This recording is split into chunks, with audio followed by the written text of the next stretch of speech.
Women are nothing but machines for producing children. Napoleon Bonaparte. At first glance, it seems absurd. Who wouldn't want a man of power, ambition, dominance? But greatness comes at a price. Great men are not present. They're consumed by war, by strategy, by vision. And in that relentless pursuit of destiny, there is little room for emotional maintenance, for constant reassurance, for being tamed. Napoleon understood this not just as a ruler, but as a lover. His letters to Josephine, passionate, desperate, even pathetic, were met with cold betrayal. While he built an empire, she entertained lovers. And it struck him. Not all women desire a man's greatness. Many fear it, because greatness does not submit. It cannot be contained in a quiet home or held in place by routine affection. Greatness is demanding, unstable, hungry. And for many women, that is not love, it is threat. So they reach instead for the manageable, the safe, the mediocre. A mediocre man asks no deep questions, fights no real wars, chases no legacy. He is soft, available, and dependent.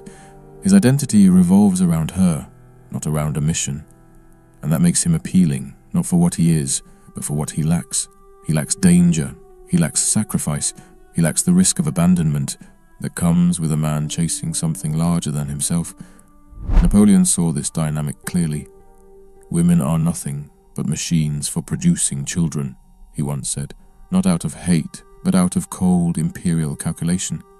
He reduced them to their biological function, because in his view, most did not rise beyond it. Most did not understand the storms that live in the heart of a man who refuses to live a small life. He wasn't trying to win affection. He had long stopped caring for that. He wanted to conquer truth, even if it hurt, especially if it hurt. And what he saw time and again was this. The more a man rises, the more he walks alone, not because he chooses solitude, but because comfort, warmth, and emotional dependency cannot follow you into the fire of greatness. Look around you today. We live in a world that pretends to celebrate excellence, but only when it's convenient, when it's entertaining, when it's beautiful, when it doesn't disrupt the comfort of the crowd. But a man with real power, real depth, real vision, he terrifies people, especially in relationships. Napoleon understood this through painful experience. He was a master of war, a god of momentum, but even he was reduced to pleading in love letters, begging Josephine not to betray him. She did anyway. Why? Because power doesn't seduce the heart the way predictability does. Power may win battles, but it rarely wins emotional loyalty. Women, even those surrounded by greatness, often choose companionship over conquest. Do you think that's changed? The modern man believes if he just works harder, becomes more successful, levels up, he will finally be loved. But Napoleon would laugh at that, because he knew the bitter truth. The more exceptional you become, the less lovable you appear to those who crave stability over struggle. This is why so many women subconsciously gravitate toward men who are beneath them, men they can control, men who are grateful just to be there, mediocre men. They don't make waves. They don't demand silence while they think. They don't disappear into obsession or sacrifice today for a future only they can see. These men don't challenge a woman. They orbit her.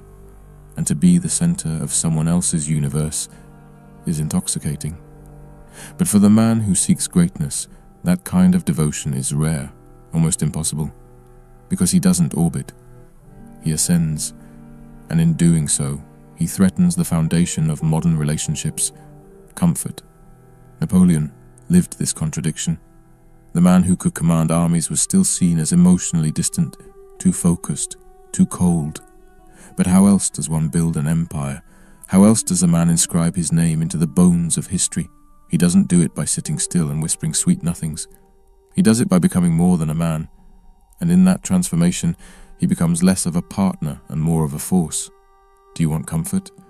Or do you want legacy? Because Napoleon already knew. Most women choose the former. Every man who has tasted the bitter fruit of betrayal while building something greater than himself understands what Napoleon felt. You give everything, your time, your mind, your very soul, to a vision, only to come home and find yourself resented for it. Not appreciated, not admired. Resented, because your greatness reminds others of their mediocrity, Your focus becomes distance, your ambition, arrogance, and your silence, misinterpreted as emotional absence. But men like Napoleon weren't born to coddle. They were born to lead, to forge, to dominate. And that kind of man is incompatible with the emotional script modern relationships demand. Let me be clear. Napoleon didn't hate women. He simply recognized the truth that most men are too afraid to accept, that what a woman says she wants is often different from what she chooses. She may admire greatness in theory, but she marries convenience in practice. She praises ambition, yet builds homes with submission. And if you think love will protect you from this truth, ask yourself, why do so many brilliant, disciplined, self-made men get abandoned by those who once claimed to love them? Because love without understanding is a ticking clock. And most women don't understand what it costs a man to walk the path of discipline.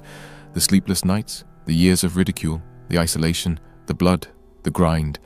They see the result but not the war behind it. And when that war never ends, when you keep climbing instead of settling, they begin to resent the very fire they once admired. This is why Napoleon spoke with such indifference about women. He had tried the path of romantic idealism, and it failed him. Not because he was incapable of love, but because love could not keep pace with his destiny. And when a man chooses destiny over domesticity, he must also choose loneliness. That is the brutal, ancient trade-off. Power or peace, but rarely both. You can have her heart, or you can have the world. Not both. And those who try to walk the middle path are always torn apart by it. And so the great man walks alone, not because he desires solitude, but because he outgrows what the world offers in return for his obedience. Napoleon did not seek isolation. He was forced into it by the weight of vision. The higher a man climbs, the fewer understand the air he breathes. Women want to be seen, to be heard, to be held, but a man consumed by a mission has no time to tend to the fragile needs of emotional validation. He is not cold by nature, he is hardened by purpose. This is what modern society refuses to admit, that most people, including women, are terrified of the truly great, not because they're evil, but because they cannot be owned. They cannot be domesticated. You cannot predict a man who serves something higher than love, and so the world demonizes him. He's toxic, they say. He's unavailable. He doesn't listen. Of course he doesn't listen. He's busy making history. Napoleon was demonized for many things. His ambition, his conquests, his ego. But at the heart of it, he was punished for refusing to kneel, to love, to tradition, to comfort. His downfall was not his power, but the illusion that those closest to him could ever understand it. In the end, even the emperor is abandoned by the ones he fought to protect. Even the lion dies alone. And here's the final truth, the one no one wants to say out loud. A man must choose. He must choose between building an empire or building a nest. One will give him a legacy, the other will give him warmth, but never both.